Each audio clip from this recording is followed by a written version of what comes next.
নমস্কার, আমার নাম সাগ্নিক ঘোষ। আমি আজকে এক নতুন ভিডিও নিয়ে চলে এসেছি। আমি আজকে ডিসকাস করতে চলেছি মার্কেটে স্লোডাউন কেন এত আছে। তো কিছুদিন আগে আমার ভিডিওতে একটি কমেন্ট এসেছিলো। আমার একজন সাবস্ক্রাইবার আমাকে জিজ্ঞেস করেছিল যে দাদা তুমি একটু আমাদের ডেসক্রাইব করো কেন এত মার্কেটে স্লোডাউন। তো আমি এই বিষয়ে আজকে কিছু আমার অ্যানালিসিস রাখতে চাই। তো চলো ভিডিওটি আরম্ভ করা যাক। তো আমি যা ট্রেন্ড দেখতে পাচ্ছি in IT market for last 4 years, 4 to 4.5 years, starting from 2021 প্রচুর পরিমাণে আইটিতে ইনভেস্ট হয়েছিল আর ডিজিটাল ইনফ্রাস্ট্রাকচার ইনভেস্ট হয়েছিল। তার কারণটা হচ্ছে তখন লকডাউন ছিল আর সবাই অনলাইনে কাজ করছিল, পড়াশোনা করছিল। যাতে কী হয়েছে, ক্লাউড সার্ভিসের ডিমান্ড অনেক বেড়েছে আর তাতে এক্সেস হায়ারিং হয়েছে মার্কেটে, যেটা দরকার ছিল না। যে কেউ 100%, 200%, 150% হাইক নিয়েছে। আর কোম্পানিরা ভেবেছিল যে এই ট্রেন্ডটাই হয়তো কন্টিনিউ হতে থাকবে, এটা কোনোদিনও থামবে না। আর সে সময় ইউএস ইন্টারেস্ট রেট বা ফেডারেল রিজার্ভ ইন্টারেস্ট রেট অনেক কমিয়ে দিয়েছিল, যাতে মার্কেটে বেসিক্যালি মানিটা ফ্রি হয়ে গেছিলো। এত বেশি মানি সার্কুলেশন হয়েছিল যাতে ইনফ্লেশন প্রচণ্ড পরিমাণে বেড়ে যায়, কন্ট্রোল করতে পারা যায় না। তারপরে ওয়ার এসছে দুনিয়া জুড়ে, তোমরা দেখতেই পাচ্ছ। তাতে কি হয়েছে, বিজনেস ডিসরাপশান হয়েছে।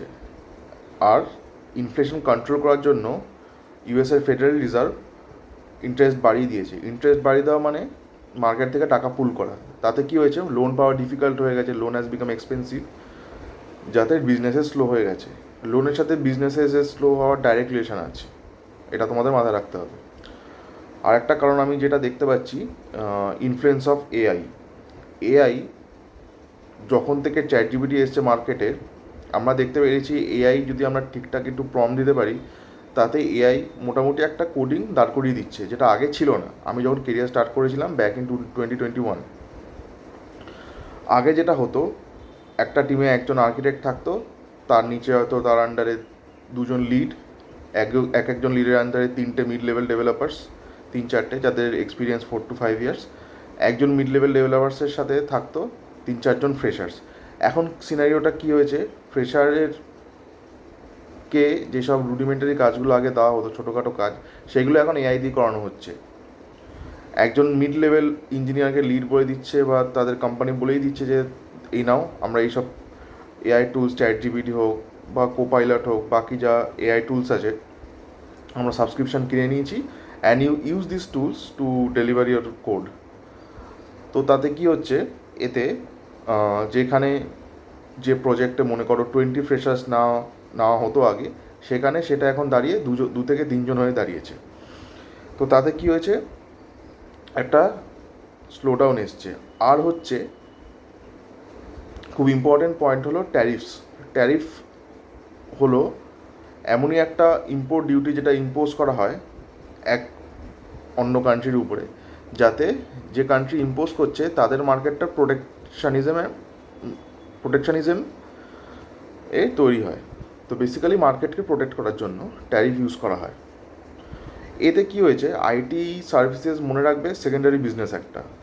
এরা অন্য বিজনেসকে নিজেদের সলিউশন সেল করে, সেখান থেকে রেভিনিউ আসে। এবার যেহেতু ট্যারিফস চলছে, অন্য businesses they can't enter into another country to expand their market.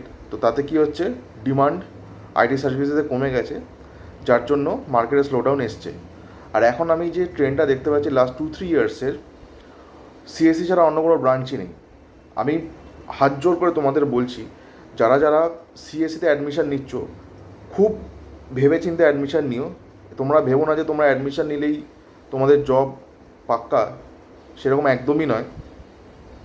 তার কারণটা হচ্ছে, মিড লেভেল ডেভেলপার্স বা মিড সিনিয়র লেভেল ডেভেলপার্স এখন মার্কেটে প্রচুর আছে। আর কোম্পানি সবসময় চায়, যে কোনো কোম্পানি, এক্সপিরিয়েন্স ডেভেলপার্স নেওয়া। তো এটাই, পয়সা ইনভেস্ট করার আগে 10বার ভাববে, দেন করবে। আমি বেটার বলি, instead of doing BTech in CSC this days, better go for MCA. তাতে একটা কি, টাকাটা বাঁচবে, আর প্লেসমেন্ট হতে লেট হলে বা একটু চাপ হলে গায়ে লাগবে না। আর একটা হচ্ছে এখন যেরকম তোমাদের বললাম চ্যাট জিপিটি বা এআই টুলসে ইনফ্লুয়েন্স আসার সাথে অনেকটাই মার্কেটে মার খেয়েছে। আর একটাই জিনিস তোমাদের বলতে চাইছি যে যারাই এখন সিএসসিতে অ্যাডমিশান নিচ্ছ তাদের দুটো জিনিস খেয়াল রাখতে হবে। প্রথম হচ্ছে ফ্রম ডে ওয়ান শুধু ডিএসএতে ফোকাস করলে কিন্তু একদমই চলবে না। 40% ডিএসএ, 60% প্রজেক্টস। আর প্রজেক্ট কিন্তু নিজেদের বানাতে হবে, চ্যাট জিপিটি এআই টুলস দিয়ে বানালে কিন্তু হবে না। তোমরা বানাতেই পারো, but you should know how to explain your code. আর কীভাবে কোডটা কাজ করছে সেটাকে তোমাদেরকে ইন্টারভিউতে খুব ভালো করে বোঝাতে হবে। আর ওখান থেকে বিভিন্ন রকম কোয়েশ্চেন থাকে তোমাদের ফাইনাল ইয়ার প্রজেক্ট থেকে বা যেই প্রজেক্ট তোমরা ডেভেলপ করবে সেখান থেকে, সেগুলো যদি তোমরা আনসার দিতে পারো দেন ইটস গুড, নাহলে ইউল not get the job. Simple. এখন মার্কেটে কম্পিটিশন খুব টাফ। আর এটাই বলতে চাই যে ভবিষ্যতে যারাই ইঞ্জিনিয়ারিং পড়বে, now you better go for degrees like electronics and communication আর ইলেকট্রিক্যাল ইঞ্জিনিয়ারিং। তার কারণটা হলো EV is growing exponentially this days. আর তার সাথে হচ্ছে semiconductor industry and EV industry work complementary to each other. EV industry need